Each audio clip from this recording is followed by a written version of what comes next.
warahmatullahi wabarakatuh. Salam sejahtera bagi kita semua.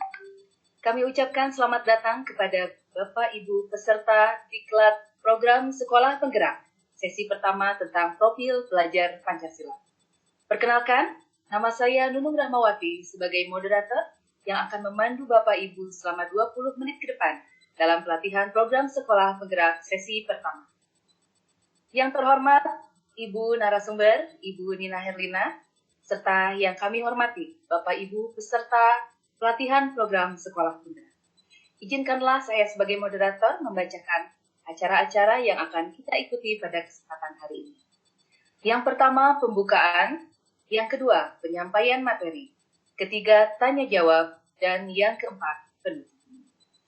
Baiklah Bapak Ibu, marilah kita memasuki acara yang pertama, yaitu pembukaan. Marilah kita buka acara ini dengan sama-sama membacakan basmalah. Bismillahirrahmanirrahim. Terima kasih.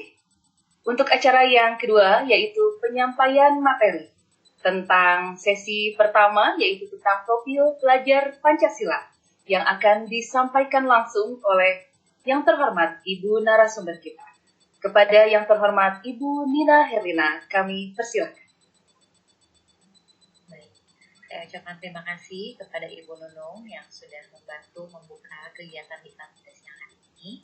Assalamualaikum warahmatullahi wabarakatuh. Waalaikumsalam warahmatullahi wabarakatuh. Bagaimana kabarnya hari ini Bapak dan Ibu? Baik, Bu. Alhamdulillah.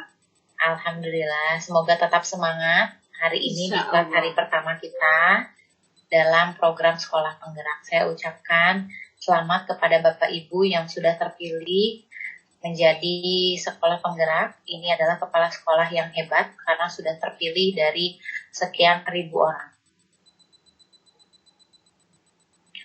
Saya izin share screen pada hari ini.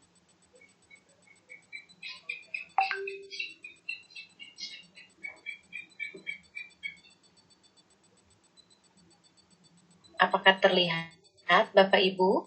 Belum, Bu. Screen saya? Belum. Baik.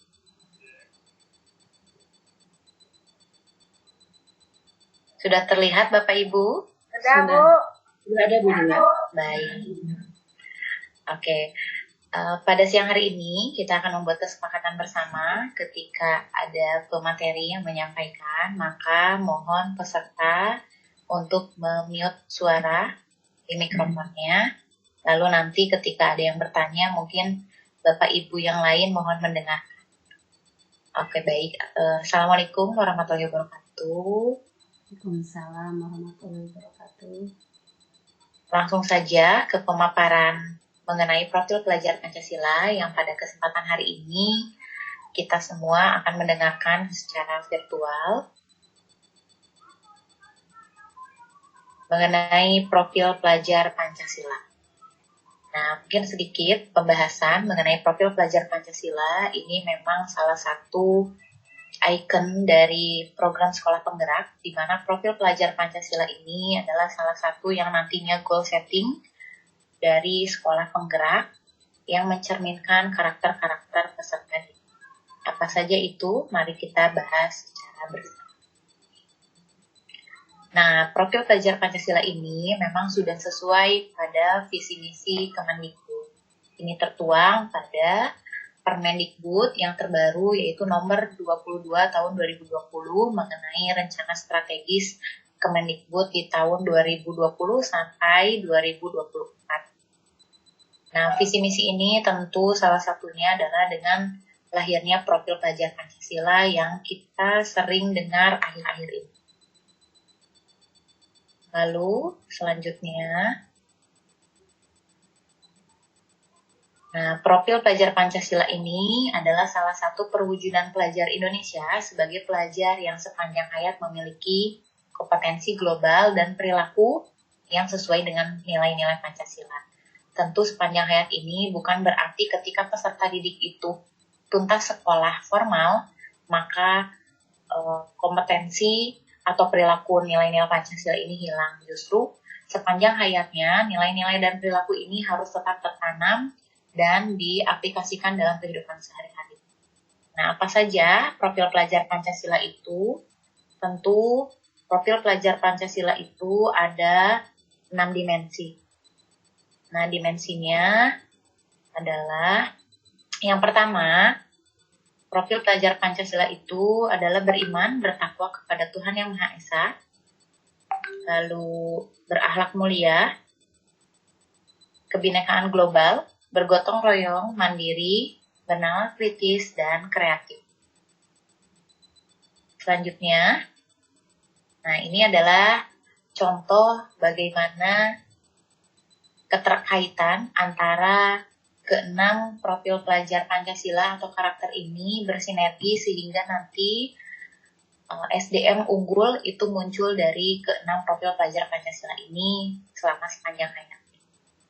Tentu tidak hanya peserta didik, baik kepala sekolah, guru, pengawas, dan lain sebagainya yang keterkaitan juga sama, harus mencerminkan profil pelajar Pancasila tentunya dalam kehidupan sehari-hari. Nah, mari kita bahas satu persatu poin-poinnya yang sudah tadi saya sebutkan sesuai dengan diagram ini. Yang pertama, ini ada beriman, bertakwa kepada Tuhan Yang Maha Esa dan berakhlak mulia. Nah, tentu berakhlak mulia ini ada 5 poin di sini yang saya gambarkan. Yang pertama ada berakhlak beragama. Ini mungkin salah satu bagaimana kita memperingati Hari Besar Umat Beragama, baik dari kelima agama yang memang sudah ada masing-masing hari besarnya. Lalu yang kedua adalah akhlak pribadi, bagaimana sikap kita kepada diri sendiri, lingkungan, dan masyarakat. Lalu ada akhlak kepada manusia, ini ada bakti sosial, ada saling menolong satu sama lain, dan lain-lain. Nah, akhlak kepada Allah ini beribadah sesuai dengan agama yang dianut oleh masing-masing. Lalu ada akhlak bernegara. Ini akhlak bernegara ini mungkin di sekolah kita sering melakukan adanya upacara bendera atau hari besar lainnya seperti 17 Agustus dan hari besar lainnya. Ini dari gambaran bagaimana cara kita mengenai aplikasi dalam kehidupan sehari-hari itu. Selanjutnya pada poin 2, ini adalah kebinekaan global. Nah, kebinekaan global ini tentu digambarkan bagaimana cara kita mengenal dan menghargai budaya satu sama lain. Yang kedua, kita juga harus memiliki komunikasi antar interkultural dan interaksi dengan sesama. Bagaimana kita menjalin komunikasi meskipun kita berbeda ras, berbeda agama, berbeda suku, bangsa, dan etnik lainnya. Tapi dengan adanya kebinekaan global, kita satu sama lain saling menghargai. Yang ketiga, yaitu refleksi dan tanggung jawab terhadap pengalaman kebinekaannya. Tentu dari 3 poin ini, semoga kita semua dapat saling menghargai satu sama lain dan tidak memandang dari etnis, budaya, kultur, bahasa, dan lain sebagainya. Ini tentu yang harus ditanamkan kepada peserta, terutama pada zaman milenial ini, jangan sampai kebinekaan global ini menjadi salah satu permasalahan yang mereka satu sama lain belum bisa menghargai. Tentu ini PR bagi kita semua. Nah, selanjutnya yang ketiga ini adalah bernalar kritis. Tentu ini salah satu yang poin yang penting juga. Seluruh poin ini diharapkan bisa muncul di anak dan bisa diaplikasikan. Nah, bagaimana untuk cara bernalar kritis ini muncul? Yang pertama adalah membuat keputusan. Jadi, peserta didik ini dilatih bagaimana mereka belajar ketika mengambil suatu keputusan, berarti adanya rasa tanggung jawab pada diri. Yang kedua adalah menentukan benar tidaknya sebuah informasi. Nah, biasanya siswa yang sudah memiliki atau memahami ilmu pengetahuan, mereka tidak sembarangan ketika menentukan sesuatu itu benar atau tidak. Pastinya mereka sinergikan dengan informasi atau kevalidannya tersebut, sehingga penentuan benar tidaknya itu tidak sembarangan. Nah, pada poin ketiga, ini rasa ingin tahu yang tinggi diharapkan seluruh peserta didik juga dapat mengeksplor apa yang mereka belum tahu, sehingga menjadi tahu dan mengaplikasikannya, terutama pada ilmu pengetahuan yang baru saat ini. Tentu rasa ingin tahunya harus lebih tinggi lah. Nah, selanjutnya pada poin keempat ini adalah ada sikap mandiri yang dimunculkan pada profil pelajar Pancasila. Yang pertama poinnya yaitu mengembangkan sikap ilmiah. Bagaimana sikap-sikap ilmiah ini supaya anak atau peserta didik dapat belajar untuk mandiri. Yang kedua adanya tugas terstruktur untuk individu dan kelompok. Tentu tugas terstruktur ini yang bisa melatih kemandirian peserta didik, baik tugas individu ataupun kelompok dengan tanggung jawabnya masing-masing. Yang ketiga yaitu komitmen diri untuk belajar. Nah, komitmen diri ini yang menjadikan dorongan dari diri sendiri bahwa kita tidak akan pernah puas terhadap ilmu yang sudah kita dapat. Sehingga kita harus menggali lagi informasi-informasi dan ilmu pengetahuan lainnya. Yang keempat yaitu adanya evaluasi diri dalam kegiatan. Sehingga dalam evaluasi diri kita mengetahui apa yang harus diperbaiki pada diri kita terhadap suatu kegiatan yang sudah pernah dilakukan. Lalu adanya refleksi diri terhadap suatu pembelajaran sehingga muncullah nanti sikap kemandirian pada peserta. Yang kelima, ini ada bergotong royong. Tentu gotong royong ini sangat erat sekali hubungannya dengan Pancasila. Nah, gotong royong ini merupakan salah satu ciri khas dari bangsa Indonesia di mana kita memiliki sikap saling bekerja sama, saling peduli antar sesama. Lalu ketika ada saudara, tetangga yang kena musibah, itu sudah pasti inisiatif kita muncul untuk saling membantu. Contoh mungkin akhir-akhir ini karena kondisinya pandemi, biasanya ada saudara, tetangga yang terkena paparan corona atau COVID-19, tentu kita harus saling membantu terhadap kebutuhan pokoknya. Biasanya kepedulian itu selalu muncul dan berinisiatif. Tentu ini diharapkan muncul juga pada peserta didik ketika dia bisa mengaplikasikan di lingkungan. Kepekaan dirinya terhadap lingkungan dan bagaimana inisiatifnya untuk saling menolong antar sesama itu menjadi hal yang penting untuk profil pelajar Pancasila ini. Nah, yang keenam ini adalah kreatif. Tentu kreatif ini pada intinya adanya sebuah karya atau produk yang dihasilkan oleh peserta didik kita melalui tangan-tangan kreatif. Yang pertama adanya bermakna dan bermanfaat. Tentu segala sesuatu yang dihasilkan oleh peserta didik ini harus bermakna dan bermanfaat, baik itu penggunaannya maupun untuk fungsinya. Yang kedua adanya tindakan yang orisinal. Tentu tindakan ini dilaksanakan oleh peserta didik itu sendiri dalam menciptakan hal-hal karya yang baru. Yang ketiga adanya menghasilkan gagasan dan karya. Nah, tentu diharapkan dengan adanya gagasan dan karya-karya anak bangsa inilah yang nanti bangsa Indonesia semakin maju terutama dalam pendidikan dan karakter. Nah, kenapa profil Pancasila ini digaungkan kembali? Karena memang karakter ini memang pada saat ini kita ketahui bersama di era milenial bagaimana karakter-karakter anak bangsa mungkin butuh diaplikasikan lagi dalam kehidupan sehari-hari sehingga profil pelajar Pancasila yang 6 dimensi ini dapat kita semua laksanakan dengan baik, terutama ibu guru, bapak guru, dan kepala sekolah ini harus saling bersinergi dan memberikan role model yang baik dalam pelaksanaannya di sekolah, di lingkungan, dan di masyarakat. Mungkin itu pemaparan dari saya. Terima kasih atas partisipasi dari Bapak Ibu semua. Semoga bermanfaat dan tetap semangat untuk sekolah masing-masing ke depannya dalam mengembangkan profil pelajar Pancasila. Itu saja dari saya. Saya kembalikan lagi ke Bu Nunung selaku moderator. Baik. Terima kasih Bu Nina Herlina yang telah memaparkan begitu jelas tentang profil pelajar Pancasila. Baiklah Bapak Ibu, demikian pemaparan dari narasumber kita. Untuk acara selanjutnya, yaitu kita akan memasuki sesi tanya jawab bagi Bapak Ibu peserta pelatihan program sekolah penggerak sesi pertama. Jika ingin memberikan pertanyaan atau tanggapan, silakan raise hand. Oke, di situ ada Ibu Yeni Sihite. Silakan Ibu. Terima kasih kepada moderator Ibu Nunung dan narasumber. Saya Nah, ada pertanyaan yang sangat mengganjal di hati saya. Yang diterangkan Ibu tadi, yang Ibu paparkan tadi oleh sama Ibu Nina, sudah sangat bagus, sudah sangat baik ya.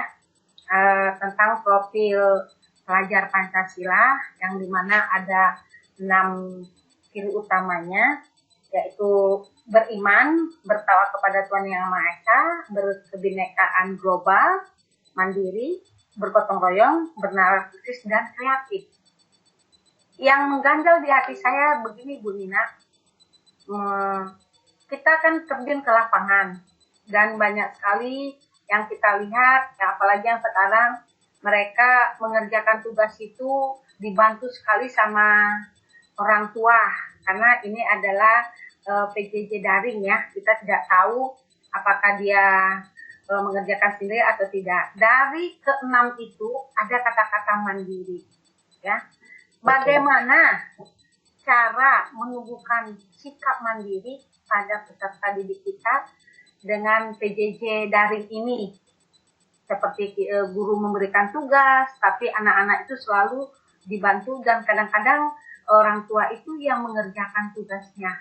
Mungkin narasumber atau Ibu Nina bisa menjelaskan sikap mandiri untuk menumbuhkan kepada anak-anak kita. Mungkin itu aja. Baik, terima kasih Ibu Yeni Sihirte yang telah menyampaikan pertanyaannya. Jadi pertanyaan dari Bu Yeni itu adalah bagaimana cara menumbuhkan sikap mandiri pada peserta didik. Itu barangkali ya. Baiklah, langsung saja kepada Ibu narasumber kita untuk menjawab atau menanggapi pertanyaan dari Ibu Yeni Sihirte. Silakan. Baik, terima kasih kepada Bu Yeni yang sudah memaparkan pertanyaannya. Mungkin ini pertanyaan dari Bu Yeni itu berdasarkan pengalamannya, terutama kondisi saat ini pembelajaran jarak jauh. Tentu hampir semua yang dialami Bu Yeni itu juga dialami oleh hampir seluruh sekolah tentunya. Bagaimana keterkaitan orang tua dan peserta didik dalam mengerjakan tugas. Tentu kembali lagi bahwa kemandirian ini muncul tidak bisa hanya di sekolah saja. Tentu tidak hanya mandiri, sikap-sikap lain pun tidak bisa hanya mengandalkan hanya dari sekolah saja. Tentu yang pernah kita dengar bersama dari Ki Hajar Dewantara bahwa Tripusat Pendidikan itu sangat penting dalam pembentukan karakter anak, yaitu adanya sekolah, lingkungan, dan keluarga. Namun untuk yang paling prioritas atau yang paling penting dalam penanaman kemandirian ini adalah adanya di keluarga. Nah, orang tuanya, ayah bundanya ini yang akan membentuk kepribadian anak menjadi mandiri. Mungkin dari saya salah satunya bisa dengan diberi tanggung jawab anak. Contoh anak kelas 1 itu sudah bisa diberi tanggung jawab untuk merapihkan benda miliknya.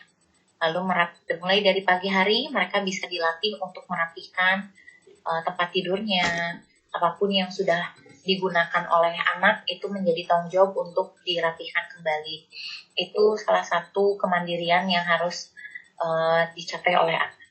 Lalu mungkin saja yang saya observasi di anak kelas 1 ini ada beberapa anak yang masih disuapi makannya. Tentu nilai-nilai kemandirian ini masih belum bisa optimal jika di rumahnya itu belum dilatih kemandirian. Atau mungkin masih menggunakan kancing seragam merah putih, itu kan banyak kancingnya. Atau anak-anak masih banyak yang dibantu dalam menggunakan bajunya. Itu juga hal kecil, tapi itu dapat memberikan efek yang besar di kemudian hari. Lalu bagaimana anak juga dilatih atau diberi kesempatan untuk memilih bajunya. Biasanya bundanya sudah menentukan anak itu pakai baju yang ini saja, sedangkan anaknya inginnya pakai warna yang lain. Nah, maka dari nilai mandiri ini kita juga beri kesempatan anak dari sejak dini untuk menentukan dia mau pakai baju yang mana. Kita persilahkan. Tapi jika bajunya memang kurang pas pada acara tertentu, tentu ayah bundanya dapat memberikan arahan yang baik. Misalnya anaknya ingin pakai baju tidur padahal kita acaranya mau acara formal. Maka kita berikan informasi bahwa hari ini kita mau ke acara ini. Sehingga apakah cocok bajunya jika menggunakan baju tidur atau tidak. Sehingga anak juga dilatih untuk tadi bisa bersinergi dengan berpikir kreatif dan berpikir kritis. Mungkin kemandirian itu dari saya tadi sarannya bisa dimulai dari keluarga dulu, sehingga ketika anak sudah punya tanggung jawab sendiri, termasuk tadi yang Bu Yani sampaikan, tugas di rumah atau ketika PJJ ini, proyek dan tugasnya itu menjadi tanggung jawab pribadi, sehingga yang mengerjakan bukan orang tua, tapi siswa atau peserta didik itu sendiri. Karena sudah memahami bahwa itu adalah tanggung jawab pada diri. Itu mungkin jawaban, mudah-mudahan tidak puas, sehingga nanti bisa mencari informasi yang lain. Baik, sebenarnya jawaban dari Ibu narasumber kita. Bagaimana Ibu Yani Sihite? Ya, saya rasa cukup ya, sangat panjang jawaban dari Ibu Nina ya, sangat bagus ya. Untuk saat ini saya merasa cukup, mungkin lain kali kita sambung. Iya. Terima kasih Ibu Yani Sihite atas pertanyaannya. Semoga tidak puas hingga nanti Ibu Yani bisa mencari referensi lain lagi ya dan belajar bersama lagi. Betul. Baiklah, untuk acara selanjutnya sebelum masuk ke acara penutup, saya persilahkan kepada Ibu Nina Herlina sebagai narasumber untuk memberikan kesimpulan dari materi yang telah dipaparkan tentang profil pelajar Pancasila. Baik, terima kasih. Baik Bapak Ibu, alhamdulillah kita sudah di penghujung acara. Dari kesimpulan yang tadi saya paparkan, pada intinya 6 dimensi atau kunci utama dari profil pelajar Pancasila ini bisa kita aplikasikan dalam kehidupan sehari-hari melalui beberapa kegiatan positif pada anak. Lalu dengan adanya Merdeka Belajar, kita beri kesempatan anak untuk menentukan, anak untuk banyak rasa ingin tahunya, sehingga ke-6 dimensi profil pelajar Pancasila ini dapat dilaksanakan sesuai dengan hati yang bahagia juga pada anak-anak. Karena anak itu unik, jadi kita tidak bisa memaksakan anak harus A, B, atau C. Kita fasilitasi semua anak sesuai dengan minat, bakat, dan gaya belajarnya. Itu saja dari saya. Terima kasih Bapak Ibu semua. Semoga pengalaman hari ini dapat bermanfaat dan bisa diaplikasikan. Ya. Terima kasih Bu Nina Herlina yang telah menyimpulkan hasil paparan materinya. Sekaligus ini kita memasuki acara penutup ya Bu Nina. Barangkali bisa saya simpulkan kembali bahwa setiap anak itu unik. Itulah yang sudah disampaikan oleh Ibu narasumber kita. Baiklah Bapak Ibu, alhamdulillahirabbil alamin, rangkaian acara demi acara Diklat program sekolah penggerak sesi pertama telah selesai. Dan marilah kita tutup acara ini dengan sama-sama membaca hamdalah. Alhamdulillahirabbil alamin. Sebelum saya tutup acara ini, izinkanlah saya akan membacakan sebuah pantun. Beli ikan di rumah pacar, di bawahnya memakai jalan. Mari wujudkan Merdeka Belajar, agar menjadi pelajar Pancasila. Terima kasih atas perhatiannya. Mohon maaf kalau ada kekurangan. Wassalamualaikum warahmatullahi wabarakatuh.